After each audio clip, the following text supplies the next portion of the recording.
Parmi les 8 grandes cuisines de Chine, la cuisine sichuanaise est la plus répandue, la plus ancrée et la plus populaire.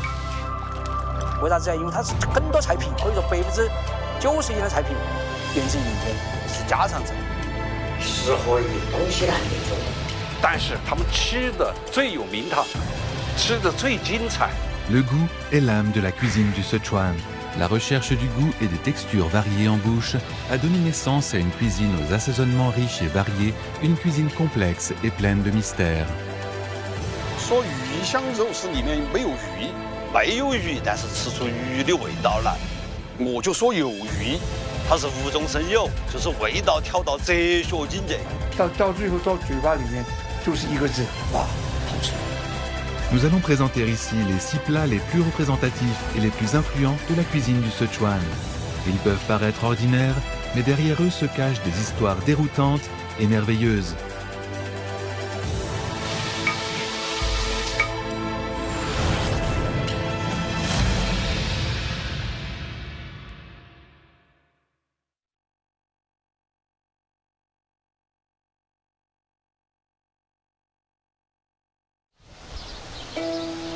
Ici, c'est le mont Bagong, situé dans le district de Shaoxian, ville de Huainan, dans l'Anhui.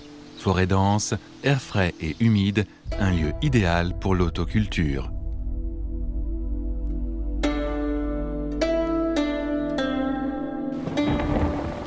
Il y a plus de 2100 ans, un groupe de personnes s'adonnait ici à certaines pratiques. Ils recherchaient l'immortalité. Ce groupe de statues sur le mont Bagong reproduit une scène dans laquelle 8 personnes, dont Liu Han, le roi de Huainan, petit-fils de Liu Bang, premier empereur de la dynastie Han, s'adonnent à l'alchimie et discutent du Tao. En raffinant l'élixir d'immortalité avec de l'eau de source, du soja et du gypse, ils inventèrent par hasard le tofu.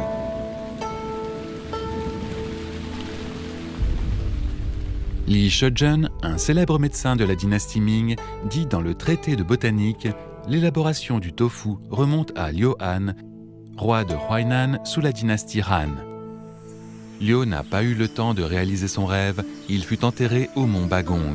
Mais le tofu qu'il inventa se transmit aux générations suivantes et influença l'histoire de la restauration en Chine et même dans le monde.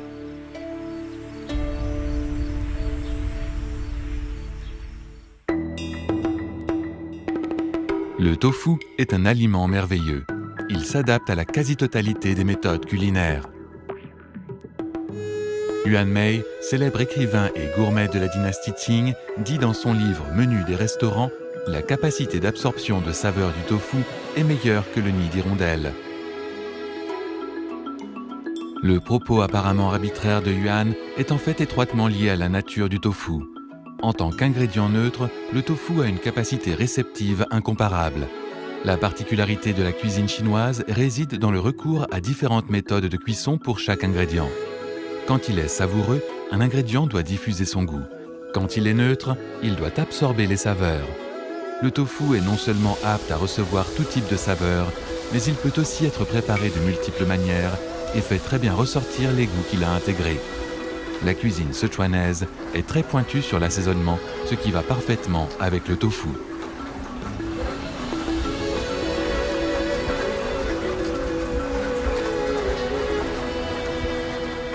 Partout en Chine, il existe une panoplie de plats à base de tofu. Jusqu'à présent, aucun plat ne peut égaler la renommée et l'influence du mapo tofu de Chengdu. L'origine de ce plat remonte à plus de 150 ans.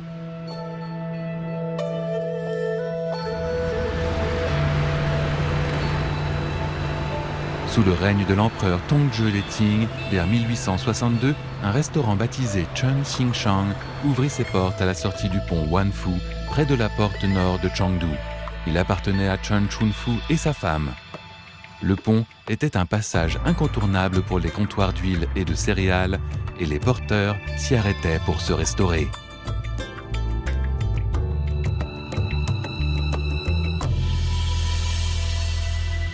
因为我们北门大桥呢，它出城啊，就是以前挑油的那种脚夫啊，挑了的油了之后呢，他们回去的时候，这油桶子里面的油呢就倒不干净，他们就习惯把这个油啊，菜籽油拿来呢，在这个饭铺里面加工豆腐，新鲜的牛肉，把宰细，把这个牛肉呢来酥啊，然后再来剁的豆腐。 Le tofu cuisiné par Madame Chun était à la fois piquant et poivré, parfumé et brûlant. Il accompagnait bien le riz. Les porteurs affamés se régalaient et le tofu gagna ainsi en popularité. Une hypothèse dit qu'en raison du visage variolé de la propriétaire, on l'appela alors Chun Mapo, littéralement Chun la grelée, d'où le nom tofu de Chun Mapo.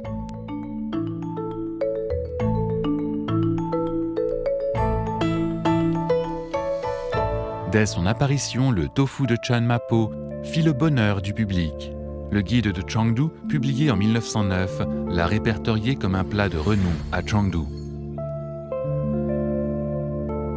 Il est indiqué dans la section En cas du tout savoir sur Furong, publié à l'époque de la République de Chine, il existe une personne nommée Chun Mapo à l'extérieur de la porte nord qui excelle à préparer le tofu.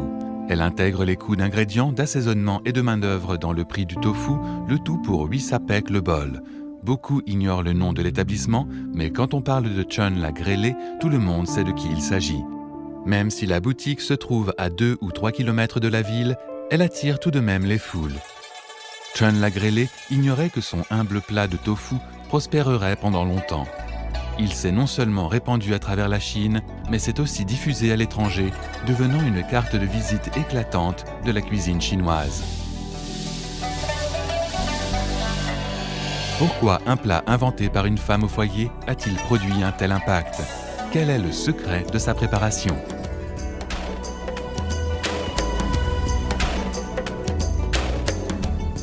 Le restaurant de tofu de Chun Mapo de Chengdu est une marque séculaire chinoise conférée par l'État, directement héritée de la marque et du savoir-faire culinaire du tofu de Chun Mapo de l'histoire.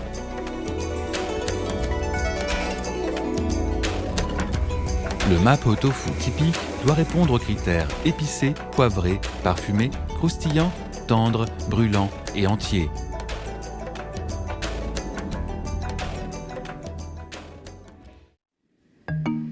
La recette culinaire a l'air simple, mais ses secrets ne sont pas à la portée de tous. Il faut entre 3 et 5 ans de pratique pour en maîtriser les subtilités. D'abord, le choix du tofu est très important. Il existe 2 catégories de tofu en Chine, celle du Nord et celle du Sud. Le goût et la tenue en bouche sont différents.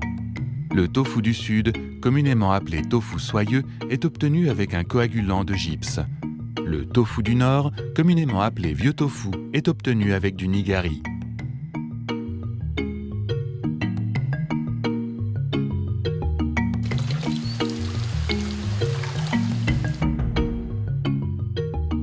Généralement, un mapo tofu est préparé avec le tofu du Nord, soit le vieux tofu. 淡水做的这个麻婆豆腐，它有小孔在里面，在烹制的过程中，它可以让整个豆腐从里面到外面都能够入味。 Au cours de l'évolution de la cuisine sichuanaise, la technique culinaire a inévitablement intégré des éléments du dialecte du Sichuan qui la rendent plus vivante et précise dans son expression. Pro doux, bouillonné à petit feu, en est un exemple. 字典上以前查不到的，为什么叫毒呢？我想呢有2个含义。第一个呢，就说你烧这个豆腐啊，火大，如果你不守在面前，不煎毒豆，那么毒的豆腐就不好吃。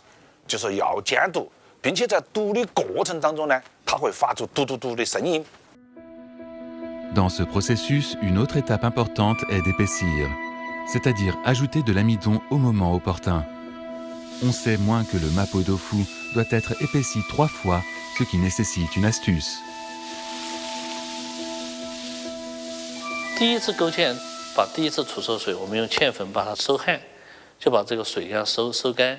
好，然后再继续加热的时候，豆腐又要吐第2次水，又要勾芡去把这个水给它收干，然后在它吐第3次水的时候，我们再把芡粉再下1次芡，下3次芡，它豆腐基本上就不吐水了。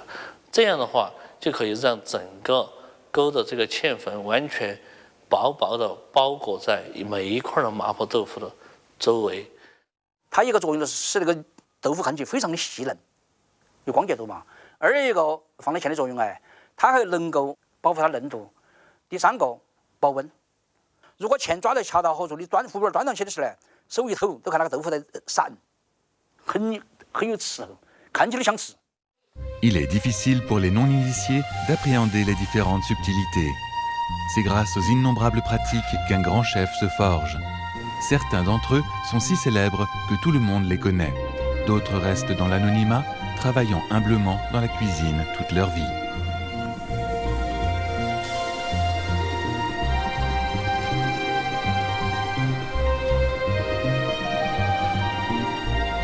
Comme nous l'avons vu, Chun la Grêlé a inventé le mapo tofu il y a plus de 100 ans. Mais si ce plat est devenu ce qu'il est aujourd'hui, c'est lié à une personne du nom de Xue Xiangshun.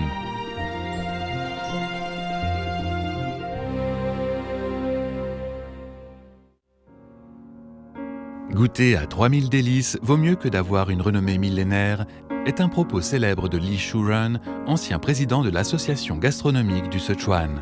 Pour ce septuagénaire qui a goûté toutes les spécialités de la terre, le mapo tofu du maître Xue Xiangshun reste un plat inoubliable. Dans les années 1940, Li Shurun faisait ses études au lycée municipal de Chengdu, à 2 pas du pont Wanfu. Lui et ses camarades ont mangé pendant 3 ans au restaurant Chun Mapo. À l'époque, Chun la Grêlé était déjà décédé. Le chef cuisinier, le maître Xue Xiangshun, était son disciple. Au cours de nos 3 années de lycée, tous les jours à l'heure des repas, les copains et moi, on commandait nos plats, puis on regardait le maître Xue cuisiner autour du foyer. Toute l'année, il portait une longue robe bleue et une paire de sandales de paille. Il avait un visage émacié et une silhouette élancée. Il parlait peu, mais c'était un excellent cuisinier. Au cours des décennies qui ont suivi, le restaurant Chun Mapo a connu des hauts et des bas. Mais peu importe les évolutions sociales, jusqu'à sa mort dans les années 1970, le maître Xue a tenu sa louche. En cuisinant le tofu, il n'a cessé d'améliorer les techniques de cuisson du mapo tofu et de les enseigner aux apprentis. Les gastronomes se délectent des bonnes saveurs grâce à la générosité des chefs cuisiniers. Un authentique chef est celui qui travaille humblement dans la cuisine. Il est toujours dans les coulisses, bienveillant et généreux. Le maître Xue était un tel homme.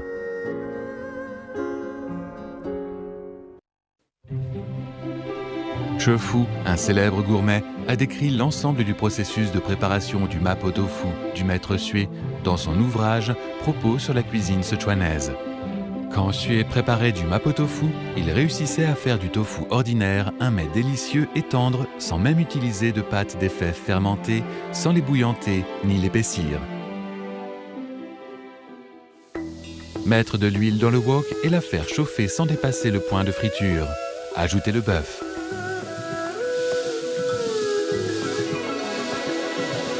Lorsque ce dernier devient sec et croustillant, ajoutez du soja fermenté et du piment en poudre.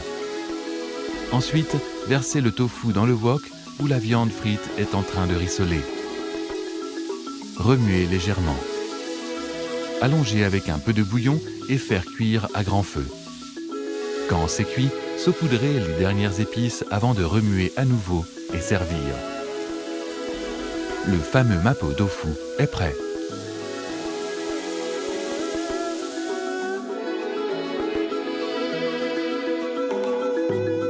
Dans les années 1950, Xue a commencé à mettre de la pâte d'effets fermentée de district de Pi dans le mapo tofu.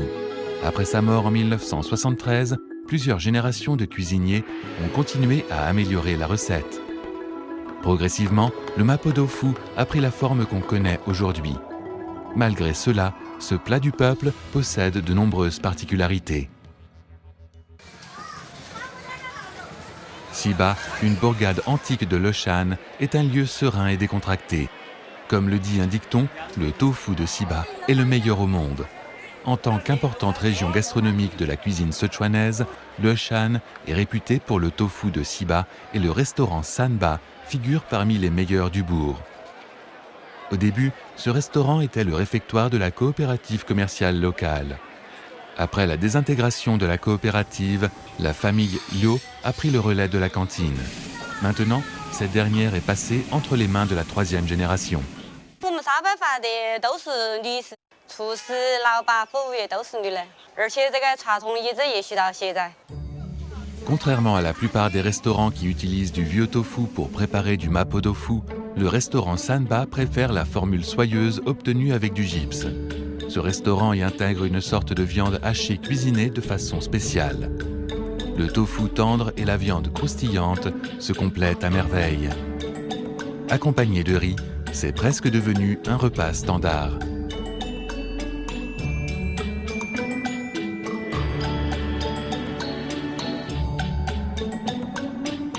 肉臊用牛肉臊子，这是我们自己发明的素臊，跟外面的麻婆豆腐做法都不同。馍面上都是有臊子、葱和就是的花椒，把它和一下再吃，然后那个口感就很好了。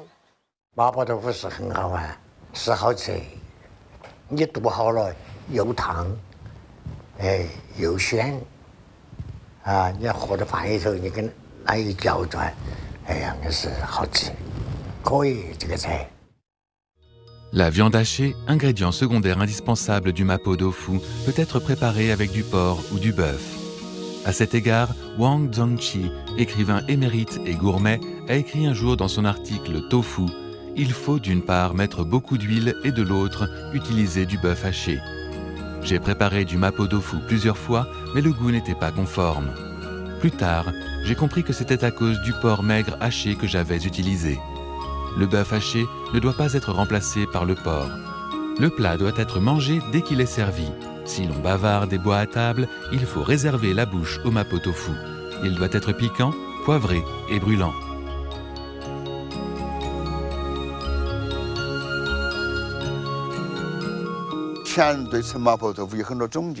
« 我比较同意一个总结，这个是李吉先生的总结，叫做“麻辣脆嫩汤鲜捆”7个字。唯一对这个“脆”字不好理解，就里面它这个牛肉臊子，川这个烹饪手法叫做南，不能用炒，不能用爆，不能用煸，叫做南，就是在油锅里面慢慢的让它变，手质手感变酥。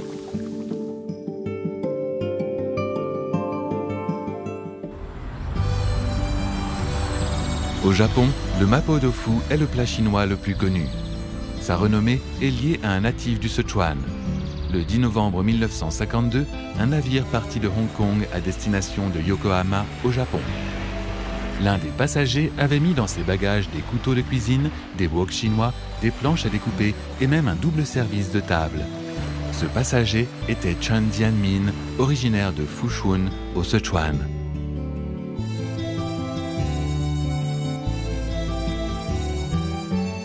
En 1958, Chen Jianmin ouvrit son premier restaurant du Sichuan, Shosen Hanten, à Tokyo. Le mapo tofu était toujours le plat favori des clients. Comme Chen continuait à le recommander dans les programmes télévisés, le mapo tofu est progressivement devenu le premier plat chinois au Japon.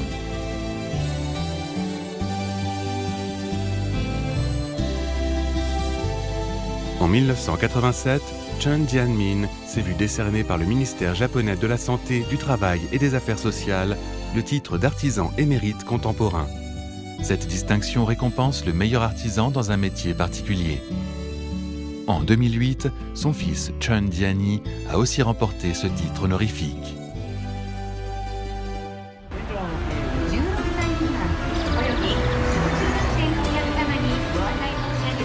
Aujourd'hui, tous les restaurants de cuisine sichuanaise au Japon proposent le mapo tofu. Leurs chefs ne sont pas forcément sichuanais, mais ils sont tous capables de préparer l'authentique mapo tofu.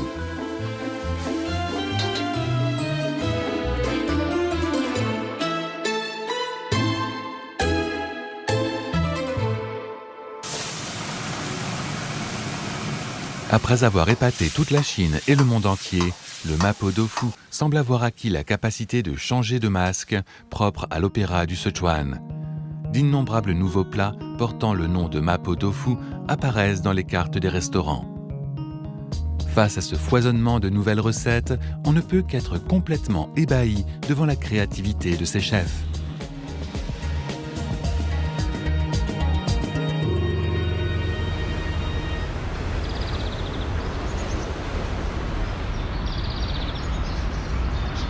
Dans un immeuble de bureaux du centre de Chongqing, Mapo Tofu et Pizza, une association étrange en apparence, est devenue une nouveauté. Le propriétaire de cette pizzeria, He Xiaojiang, a été chef dans le restaurant occidental d'un hôtel 5 étoiles. En s'appuyant sur ses compétences en cuisine occidentale et en spécialité du Sichuan, il a décidé de faire un mariage expérimental entre les deux types de plats. La clé pour combiner le mapo tofu et la pizza est de parvenir à intégrer le piquant du mapo tofu à l'arôme du fromage, afin que les deux saveurs demeurent indépendantes tout en fusionnant.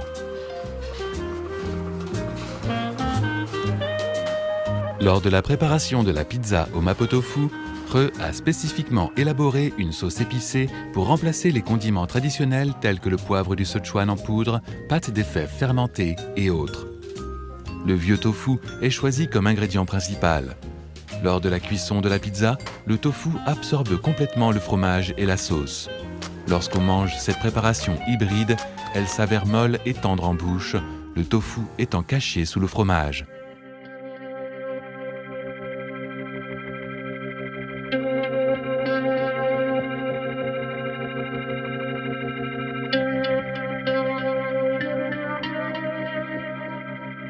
Wu Yunwei n'a pas 40 ans et c'est déjà un grand chef. Sa spécialité est le mapo tofu aux huîtres. L'huître est un fruit de mer à la texture molle et délicate et au goût délicieux. Généralement, on les fait griller, cuire à la vapeur, etc.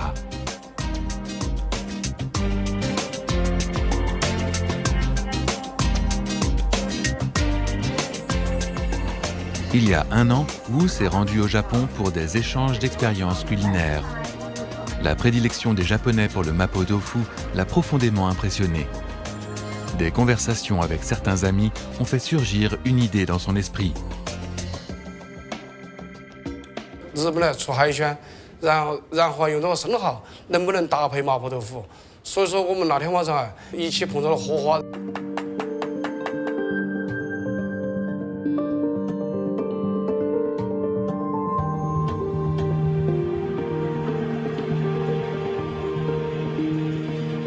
所以这个菜呀，我们就是容纳了传统的麻婆豆腐来制作海鲜，然后海鲜的鲜度跟麻婆豆腐融纳过后更突出了麻辣烫鲜。 Ce plat de mapo tofu aux huîtres a non seulement le goût piquant que tout le monde connaît, mais il dégage en même temps la délicatesse des huîtres.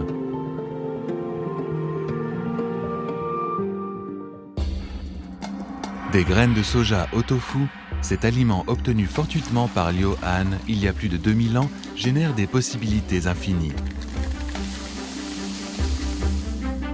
Dans le best-seller mondial, le livre du tofu, connu comme la Bible du tofu, l'auteur interprète l'ancien classique chinois, livre des mutations, et considère le Taiji Tu comme une meule utilisée pour moudre du soja. Le lait de soja sortant de la meule est une source de nutrition et le début de toute mutation. Dès l'instant où les graines de soja trempées dans l'eau sont introduites dans la meule d'où sort le lait de soja, il entreprend son voyage de transformation. D'un soja banal au mapo tofu connu en Chine comme à l'étranger, cette terre est le témoin de la vie de ses habitants. Comme ces graines de soja, leur existence brille d'une lumière simple et d'un élan pour la création et le changement.